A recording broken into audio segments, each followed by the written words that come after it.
Dans ce cours, nous allons aborder les mécanismes électrophysiologiques des différents troubles du rythme rencontrés en pratique courante. Voici un rapide rappel sur les différents troubles du rythme rencontrés en pratique courante. Les tachycardies supraventriculaires comprennent les tachycardies à l'étage atrial ainsi que les tachycardies jonctionnelles. À l'étage atrial, on rencontre les extrasystoles atriales, les tachycardies et flotteurs atriales et la fibrillation auriculaire. Les tachycardies jonctionnelles peuvent être soit des tachycardies par réentrée intranodale, des tachycardies sur faisceau accessoire, exceptionnellement des tachycardies ischiennes. Les troubles du rythme supraventriculaire sont généralement à QRS fin, car la dépolarisation ventriculaire se fera par la voie nodo-ischienne, mais ils peuvent être parfois à QRS large en cas de bloc de branche préexistant ou fonctionnel ou en cas de préexcitation sur un faisceau accessoire. Cela pose alors des problèmes diagnostiques avec les tachycardies ventriculaires. À l'étage ventriculaire sont rencontrés les TV et les ESV qui sont à QRS large. Schématiquement, les mécanismes des arythmies sont au nombre de 3. Le premier mécanisme, qui est le plus fréquent, est le mécanisme de réentrée, qui correspond au mécanisme de nombreuses arythmies comme le flotteur atrial, les tachycardies jonctionnelles et la plupart des tachycardies ventriculaires, en particulier sur cardiopathie. Le second mécanisme est un foyer focal lié à un automatisme anormal. Il s'agit en général du mécanisme des extrasystoles, des tachycardies atriales liées à un foyer focal, de certaines tachycardies ventriculaires, en particulier sur cœur sain. Le troisième mécanisme est la fibrillation, qui peut être atriale ou ventriculaire, et qui correspond cette fois-ci à des mécanismes complexes.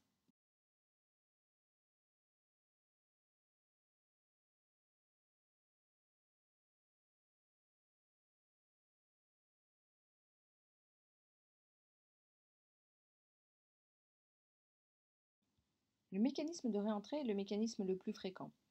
La réentrée est caractérisée par le fait qu'une impulsion électrique ne s'éteint pas après l'activation complète du cœur, mais persiste du fait d'une zone de conduction très lente qui permet une réactivation de la partie initiale du circuit une fois celui-ci sorti de sa période réfractaire. Deux conditions sont ainsi nécessaires à la création d'un circuit par réentrée. Tout d'abord, un bloc unidirectionnel de conduction, ensuite une zone de conduction lente. Cela aboutira à la circulation de l'impulsion électrique autour d'un obstacle qui va conduire à l'excitation répétée du myocarde. La nature de l'obstacle peut être variable. Il peut s'agir d'un obstacle anatomique comme une voie accessoire, une branche de faisceau de His, ou une cicatrice comme une cicatrice d'infarctus. Il peut s'agir également d'un obstacle fonctionnel comme une réflexion, une anisotropie ou une hétérogénéité transmurale. En pratique, l'influx électrique va être ralenti sur une zone de conduction lente entre deux zones de bloc. On appelle cette zone de conduction lente l'isthme de la tachycardie. Quand l'influx électrique a fini de traverser la zone lente, le myocarde ventriculaire s'active de manière rétrograde jusqu'à l'entrée de la zone de conduction lente qui, sortie de sa période réfractaire, va de nouveau conduire l'influx électrique.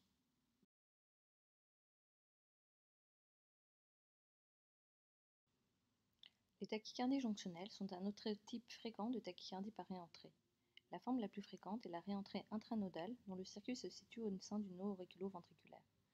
Cette tachycardie est liée à la présence de ce qu'on appelle une dualité nodale ou double voie de conduction nodale qui est présente chez 15 à 20% des individus. La dualité nodale est caractérisée par la présence au sein du nœud auriculo-ventriculaire de deux voies de conduction aux propriétés électrophysiologiques différentes. Il existe une voie rapide qui présente une vitesse de conduction rapide mais une période réfractaire longue, et une voie lente où la vitesse de conduction de l'influx électrique est plus lente mais la période réfractaire est plus courte. En droite de l'image est représenté un exemple sur une stimulation atriale avec des extrastimuli atriaux de couplage décroissant.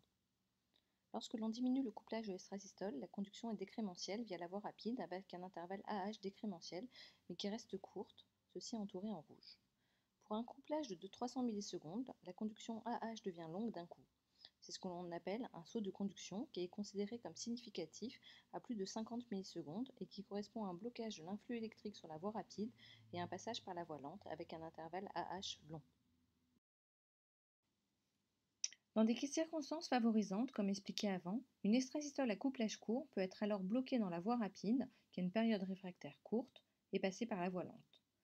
Si quand l'influx électrique arrive au niveau de la voie rapide, celle-ci est sortie de sa période réfractaire, l'influx peut alors remonter via la voie rapide, puis redescendre via la voie lente, pérennisant ainsi la tachycardie. Ce mécanisme est appelé slow fast, c'est-à-dire descendre via la voie lente et remonter via la voie rapide. Ceci est le mécanisme le plus fréquent, mais parfois la tachycardie peut au contraire descendre par la voie rapide et remonter via la voie lente avec un mécanisme dit cette fois-ci fast-slow. Parfois, le patient n'a que deux voies lentes aux propriétés électrophysiologiques différentes, ce qui peut entraîner des tachycardies dites slow-slow. Dans les réentrées intranodales, l'oreillette et le ventricule sont dépolarisés dans le même temps, l'oreillette de manière rétrograde et le ventricule de manière antérograde. Cela explique que l'onde P est en général dans le QRS ou à la toute fin du QRS avec un intervalle RP' court. Le circuit étant dépendant du nœud auriculo-ventriculaire, les manœuvres vagales en bloquant la conduction dans le nœud auriculo-ventriculaire va arrêter la tachycardie.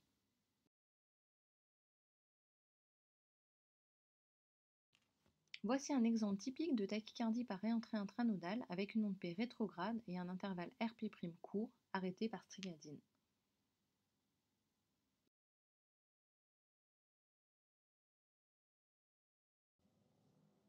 La présence d'une voie accessoire typique, qu'on appelle aussi faisceau de Kent, peut aussi favoriser des arythmies.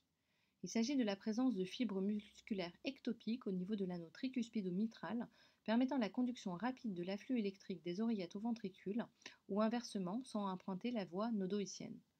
La voie accessoire se différencie de la voie nodoïcienne par le caractère non décrémentiel de la conduction électrique sur un mode du tout ou rien. Elle disparaît ainsi à partir d'une certaine fréquence cardiaque. Les voies accessoires sont sensibles aux antiarythmiques de classe 1C ou de classe 3, mais pas à l'adénosine ni aux anticalciques et aux bêta-bloquants. On parle de syndrome de Wolff-Parkinson-White lorsqu'il existe une conduction antérograde, c'est-à-dire des oreillettes vers le ventricule via le faisceau de Kent. Dans ce cas, l'aspect ECG est typique avec un intervalle PR court à moins de 120 millisecondes et un aspect d'onde delta. Le QRS observé sur l'ECG est en fait une fusion entre la dépolarisation précoce mais lente du ventricule via la voie accessoire, qui correspond à l'onde delta, et la dépolarisation plus tardive mais rapide du reste du myocarde ventriculaire via la voie nodoïcienne, qui a une conduction plus lente. Attention, parfois les voies accessoires n'ont qu'une conduction rétrograde pure, ce qui est impossible à voir sur l'ECG de surface. Parfois aussi, la conduction antérograde peut être discrète sur le CG de surface, en particulier en cas de conduction rapide via la voie nodoïcienne, ce qui peut arriver chez les gens jeunes qui peuvent avoir un nœud hyperdromique. Cela peut aussi arriver quand la voie accessoire est éloignée du nœud auriculo-ventriculaire, comme c'est le cas dans certains Kent latéraux gauche. On parle alors de Kent cachés, mais qui peuvent être capables de conduire rapidement en cas d'arythmie atriale.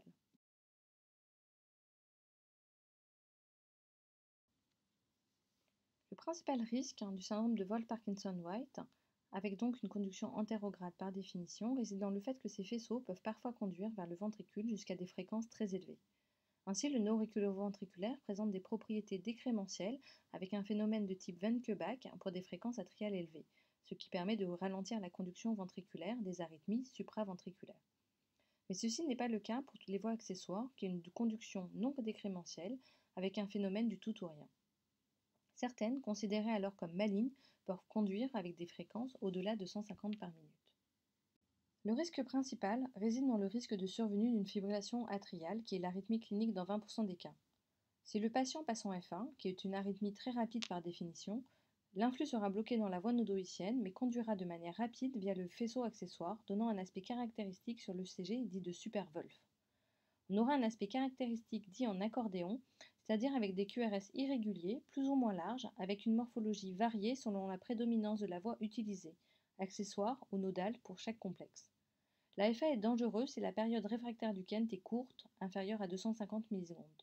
Le risque étant alors la dégénérescence en fibrillation ventriculaire et le risque de mort subite. C'est pourquoi il est nécessaire pour toute voie accessoire, même asymptomatique, d'évaluer sa dangerosité via une exploration électrophysiologique qui permettra d'apprécier ses propriétés de conduction et sa période réfractaire et ainsi de guider les indications d'ablation. La période réfractaire de la voie accessoire peut varier et se raccourcit avec l'effet catécholergique de l'arythmie, ce qui peut expliquer que certains patients avec des préexcitations intermittentes, à période réfractaire longue au repos par définition, peuvent parfois présenter des fibrillations atriales rapides.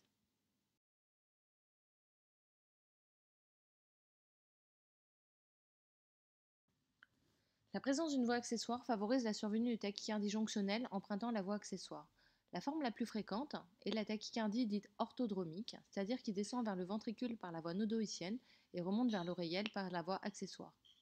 Ces tachycardies sont à QRS fin car le ventricule est dépolarisé par la voie nodoïcienne. Il peut exister un bloc de branche fonctionnel, surtout en début de tachycardie. En général, ces tachycardies ont un intervalle RP' long. Il est utile de comparer la fréquence de la tachycardie en présence et en absence du bloc de branche. En effet, si ce bloc se situe du même côté que la voie accessoire, la descente se fera par l'autre branche et le circuit sera plus long, ce qui ralentira la tachycardie. C'est ce qu'on appelle un bloc de branche ralentisseur.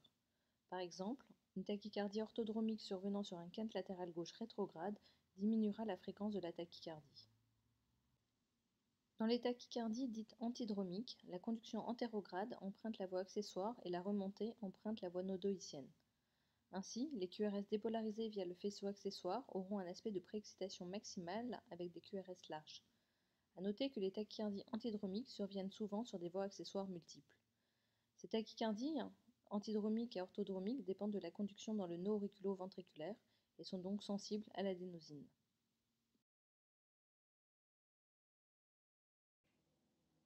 Voici un exemple de tachycardie orthodromique avec bloc de branche gauche ralentisseur. La fréquence en tachycardie est plus lente en présence du bloc de branche que quand celui-ci disparaît. Cela signe la présence d'une voie accessoire latérale gauche.